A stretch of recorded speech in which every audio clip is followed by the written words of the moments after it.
अस्सलाम वालेकुम व्यूअर्स, कैसे हैं आप सब। उम्मीद है कि सब ठीक ठाक होंगे और खुश होंगे। आज एक बड़ी मज़ेदार सी रेसिपी लेकर आई हूँ, मेरे और मेरे बच्चों की सबकी बहुत ही ज़्यादा फेवरेट। अगर देसी स्टाइल में कुछ खाने पसंद हो तो इस तरह के खाने हमें बहुत पसंद है। आज हम बना रहे हैं स्टू, वो भी कीमे में। कीमा स्टू आप इसे गोश्त में भी बना सकते हैं। बहुत मज़ेदार रेसिपी है, बहुत ही ईजी, बहुत ही जल्दी बन जाने वाली, झटपट। तो इस रेसिपी को ज़रूर ट्राई करिएगा। चैनल को सब्सक्राइब कर दीजिएगा। रेसिपी स्टार्ट करते हैं। सबसे पहले यहाँ पे मैंने कीमा ले लिया है। कीमा जो है ना वो मैंने थोड़ा बारीक कीमा हो बनकर आ गया, वरना ये मोटे कीमे बनाएं तो बहुत अच्छा है। यहाँ 250 ग्राम कीमा है, प्याज भी 250 ग्राम है, लहसुन अदरक का पेस्ट है 2 टेबल स्पून, नमक है 1 टीस्पून, गरम मसाला है 1 टीस्पून। इसके अलावा पिसी लाल मिर्च है 1 टेबल स्पून, कुछ हरी मिर्च हैं 5 से 6 अदद, जितनी आपको चॉइस हो उतनी लें। टमाटर एक मीडियम साइज़ का मैंने लिया है, उसको बारीक कट कर लिया है। कुछ खड़े मसाले इसमें जाते हैं जो कि टेस्ट को इन्हेंस बहुत अच्छा करते हैं। यहाँ दालचीनी स्टिक है एक बड़ी, 5 से 6 लौंग हैं, 2 बड़ी इलायची है, 1 टीस्पून जो है काली मिर्चें हैं। इसके अलावा साबुत मिर्चें हैं 5 से 6 अदद, और ज़ीरा है 1 टीस्पून के करीब। ये तमाम खड़े मसाले इसमें हमने शामिल करने हैं, जिसका बहुत ही अच्छा फ्लेवर आता है। तो सबसे पहले आप तेल ले लें और तेल में आपने शामिल करना है। तेल तकरीबन हाफ़ कप मैंने लिया है, क्योंकि चर्बी वगैरह भी होती है तो थोड़ा सा तेल और निकल जाता है। तो बस यहाँ पे सारे खड़े मसाले शामिल करेंगे, साथ में ये ज़ीरा भी हमने शामिल कर दिया। थोड़ा सा मसाला जो है ना वो कड़कड़ाएंगे, जैसे ये ना कड़कड़ाना, तो उसका फ्लेवर निकलता है। तो जनाब बस हमने यहाँ थोड़ा सा पकाना है और इसमें हमने शामिल कर देना है कीमा। कीमा अगर आपके पास मोटा कीमा है ना तो मज़ा ही आ जाएगा, मगर मेरे यहाँ मैंने जब मंगवाया तो ये बारीक कीमा आ चुका था और खाना भी यही था, तो इसकी वजह से मैं जो है मैंने बना लिया। यहाँ पे कीमा मैंने शामिल किया, साथ में ही लहसुन अदरक का पेस्ट शामिल कर दिया।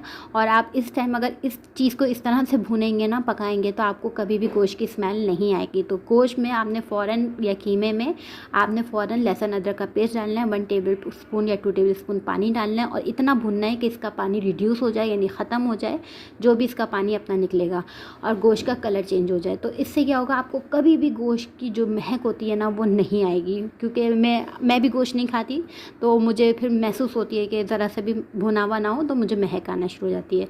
तो ये उन लोगों के लिए मैं टिप्स बता रही हूँ। बस यहाँ पे अच्छे से भुनाई करना है, और भुनाई करने के बाद आपने इसमें शामिल कर देना है प्याज।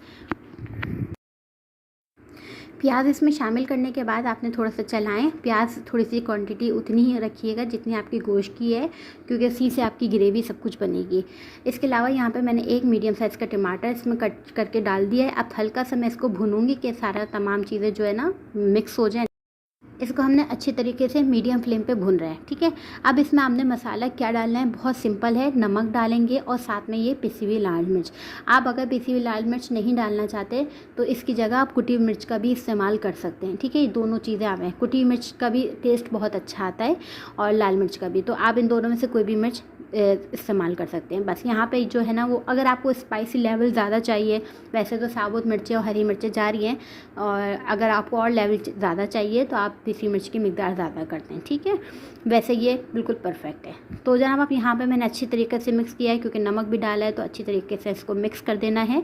अब यहाँ मैं जो है ना तकरीबन 1 से 1.5 कप पानी शामिल करूँगी और इसको पकने के लिए छोड़ दूँगी, क्योंकि पानी में ना प्याज भी पानी छोड़ेगी और टमाटर भी। तो ये इसमें अगर आपके पास मोटा कीमा है तो आप जनाब ज़्यादा पानी शामिल करेंगे, वरना अदरवाइज़ ये बिल्कुल सही है। यहाँ पे देखें मैंने इसको पकने के लिए छोड़ दिया, कीमा हमारा हो गया, पानी सारा खुश्क हो गया और ये इस तरह की शक्ल आ गई। बहुत ही वन पॉट कहते हैं ना, बिल्कुल वीडियो की आप लेंथ देख के अंदाज़ा लगा सकते हैं कितनी आसान है। साथ में यहाँ पे मैंने गरम मसाला शामिल कर दिया, कुछ हरी मिर्चें शामिल कर दी, बस हल्का सा इसको मिक्स करा। ये हमारा तेल ऊपर आ गया, इसका मतलब है हमारी भुनाई अच्छे से हो चुकी है, ये तैयार है। मज़ेदार से पराठे, कुलचा, चपाती के साथ आप इसको बनाएं और सर्व करें। और होपफुली आप इसको जब एक बार बना लेंगे ना तो आपने खुद ही तारीफ़ करना है कि यार क्या स्टू की रेसिपी दी आपने, थैंक यू। और आपने इसको मैं पहले से थैंक यू कर रही हूँ, ताकि आप लोग इसको बना लें, फिर आप लोग चैनल पर आके अपना कमेंट्स दीजिएगा। इंशाल्लाह नई रेसिपी के साथ आऊँगी। अपना बहुत सा ख्याल रखिएगा, दुआ में याद रखिएगा। खुदा हाफिज़।